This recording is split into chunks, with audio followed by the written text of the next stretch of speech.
దీనికి పెద్దపీట వేసింది తాతగారని. సో అలా రామారావు గారికి మనవడిగా పుట్టడం నిజంగా నా అదృష్టంగా భావిస్తున్నాను.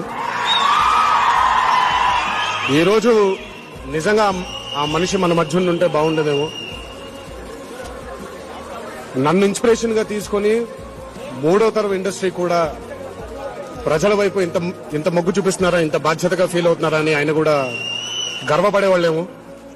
ఎల్లప్పుడూ రామారావు గారి ఆశీస్సులు, నాగేశ్వరరావు గారి ఆశీస్సులు ఇండస్ట్రీ మీద ఉండాలి అని, ఇలాగే కేవలం ప్రజల దగ్గర టికెట్ల వరకే తీసేసుకుని మేమేదో సక్సెస్లు కొట్టేసి ఈ రేంజ్కి రావడమే కాకుండా ఏదో మా వంతు ఉడత భక్తిగా వాళ్ళకు కూడా ఏదో సహాయం చేయగలుగుతాను అనే ఒక చిన్న సాటిస్ఫాక్షన్ ఇలాగే ఎప్పుడు ఇండస్ట్రీకి మిగిలిపోవాలని, ఇలాగే ఎప్పుడు ప్రజలందరూ చల్లగా మమ్మల్ని చూడాలని. దీని మొత్తానికి కారణమైనటువంటి, ఈవెంట్ కి కారణమైనటువంటి మా సీనియర్ హీరోలు. పొద్దున బాబాయ్ పాడడం చూశాను, చాలా బ్రహ్మాండంగా పాడారు. అంటే నేనే ఎక్స్పెక్ట్ చేయలేదు. వెంకటేష్ గారికి, నాగార్జున గారికి, చిరంజీవి గారికి, అలాగే ఈవెంట్ ఆర్గనైజ్ చేసిన మా ప్రొడ్యూసర్లందరికీ నిజంగా నా ధన్యవాదాలు.